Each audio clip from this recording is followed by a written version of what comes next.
కూటమి ప్రభుత్వం అధికారంలోకి వచ్చిన తర్వాత దళితులపైన దళిత అధికారులపైన కక్ష సాధింపు చర్యలకు దిగుతోందని వైఎస్ఆర్సీపీ దళిత నేతలు మండిపడ్డారు. విశాఖలోని వైఎస్ఆర్ కాంగ్రెస్ పార్టీ కార్యాలయంలో జరిగిన మీడియా సమావేశంలో విశాఖ జిల్లా వైఎస్ఆర్సీపీ ఎస్ఎస్ఎల్ విభాగ అధ్యక్షుడు బోని శివరామకృష్ణ, వైఎస్ఆర్సీపీ జిల్లా అధికార ప్రతినిధి మంజా మల్లీశ్వరి మాట్లాడారు. ఐపీఎస్ అధికారి సునీల్ కుమార్ పై కక్ష సాధింపు చర్యలని వారు పేర్కొన్నారు. సునీల్ కుమార్ తన సొంత ఖర్చుల మీద విదేశాలకు వెళ్తే కూటమి నేతలకు వచ్చిన ఇబ్బంది ఏంటని ప్రశ్నించారు. కూటమి వర్గానికి చెందిన అధికారుల పట్ల ఒక విధంగా, బడుగు బలహీన వర్గాలకు చెందిన అధికారుల పట్ల మరో విధంగా వ్యవహరిస్తున్నారని మండిపడ్డారు. దళితులంతా ఏకమై చంద్రబాబుకు బుద్ధి చెప్పే రోజులు దగ్గరలోనే ఉన్నాయని హెచ్చరించారు. అందరికీ నమస్కారం. ఈ కూటమి ప్రభుత్వం ఎంత అన్యాయంగా పరిపాలిస్తుందంటే, ఈ గవర్నమెంట్ 6 హామీలు ఇచ్చారు, ఒక్క హామీ కూడా అమలుపరచకుండా రెడ్ బుక్ రాజ్యాంగం అనేసి అంబేద్కర్ రాసిన రాజ్యాంగాన్ని ఉల్లంఘించి గత ముఖ్యమంత్రి వైఎస్ జగన్మోహన్ రెడ్డి, మాజీ మంత్రి, గ్రామ వాలంటరీ అని, గ్రామ సచివాలయం అని నేరుగా ప్రజలకి నవరత్నాలు, ప్రజల కోసమే నేను ప్రజానాయకుడిని, నేను ప్రథమ పౌరుణ్ణి, నేను సీఎం కాదు పెద్ద కూలి వాడిని అనేసి నేరుగా ప్రజల దగ్గరికే ప్రతి ఒక్క పథకం, అమ్మఒడి కానీ, విద్యా, ఎవ్రీథింగ్ మొత్తం జగన్మోహన్ రెడ్డి నేనే ప్రజలకు సేవ చేస్తున్నాననే ఒక ప్రజల్లో మంచి భావం ఉంది. ఈరోజు 6 హామీలు ఇచ్చి ఒక్క హామీ కూడా, నా ఆడపడుచులని బస్సు ఫ్రీ అన్నాడు, 3 సిలిండర్లు అన్నారు, ఒక్క సిలిండర్ కూడా ఇంతవరకు ఇవ్వలేదు. అలాగే రెడ్ బుక్ రాజ్యాంగం వల్ల కూటమి ప్రభుత్వం, పవన్ కళ్యాణ్ మాట్లాడతారు, మేము కట్టే ట్యాక్స్లు మీ రాజారెడ్డిదా మీద అని పవన్ కళ్యాణ్ మాట ఎంత తప్పు.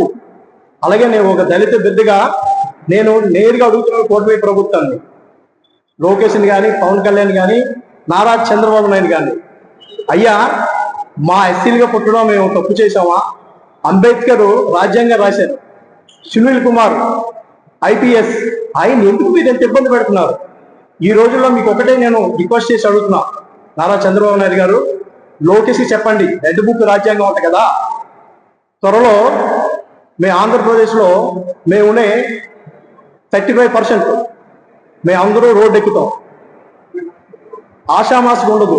ఇవాళ ఎందుకు మేము మీడియా మిత్రులందరినీ పిలిచాము అని అంటే, ఇవాళ కూటమి ప్రభుత్వంలో జరుగుతున్నటువంటి ఈ రెడ్ బుక్ రాజ్యాంగంలో కక్షపూరితమైనటువంటి అరెస్టులు, లేకపోతే ఇబ్బంది పెట్టడాలు, లేకపోతే అన్ని విధాలుగా అవమానించడాలు జరుగుతున్నటువంటి సందర్భంలో ఇవన్నీ ఒక ఎత్తైతే, దళితుల మీద వీళ్ళు చేస్తున్నటువంటి అగత్యాలు, ఈ కూటమి ప్రభుత్వానికి దళితుల మీద ఉన్నటువంటి కన్సర్న్ ఏంటి అని అనేది మరొకసారి మా దళిత బిడ్డ అయినటువంటి సునీల్ కుమార్ గారు ఐపీఎస్ ని సస్పెండ్ చేయడం అనేది చాలా చాలా మా జాతి మొత్తం ఖండిస్తున్నటువంటి విషయం. ఒక ఐపీఎస్ ఆఫీసర్ని ఏ విధంగా సస్పెండ్ చేయాలి, దానికి ముందు మెమో ఇవ్వాలా లేదా, మెమో ఇచ్చిన తర్వాత ఎంక్వైరీ చేయాలా లేదా, ఎంక్వైరీకి ఒక కమిటీని వెయ్యాలా లేదా, ఇవన్నీ ఆలోచించకుండా మీ కక్షపూరితమైనటువంటి రాజకీయం కోసం ఒక సిన్సియర్ దళిత ఆఫీసర్ మీద మీరు చేస్తున్నటువంటి కుట్ర మీ కూటమి ప్రభుత్వానికే చెంపదెబ్బగా త్వరలో మీరు దీని యొక్క పర్యవసానం ఏంటి అని అనేది గమనిస్తారు. దళితుడు ఏ రోజు ఫ్లైట్ లో వెళ్ళకూడదా? దళితుడు ఫ్లైట్ లో తిరగకూడదా? లేకపోతే దళితుల పిల్లలు అమెరికా వెళ్ళి చదువుకోకూడదా? లేకపోతే వాళ్ళ పిల్లల్ని చూడడానికి దళితులు వెళ్ళకూడదా? నిజంగా మీకు ఐపీఎస్ల మీద ఎంక్వైరీ పెట్టి వాళ్ళ సొంత డబ్బులు పెట్టుకొని వాళ్ళు విదేశాలకు వెళ్తే మీకు వచ్చిన ప్రాబ్లం ఏంటనేది నాకు ఇప్పటికీ అర్థం కావట్లేదు. ఇదే మీ కార్యాచరణ మిగతా పెద్ద పెద్ద కులాల్లో మీ జాతిలో ఉన్నటువంటి వాళ్ళ మీద మీ కన్సర్న్ ఏమైపోతుంది? నిజంగా మీకు అంత అడగాలి అనుకున్నట్లయితే డెఫినెట్ గా అప్పటి నుంచి ఇప్పటి వరకు ఎంతమంది ఐఏఎస్ ఆఫీసర్లు, ఎంతమంది ఐపీఎస్ ఆఫీసర్లు విదేశీ పర్యటనలకు వెళ్ళారు, మీ సొంత ఖర్చులు పెట్టుకొని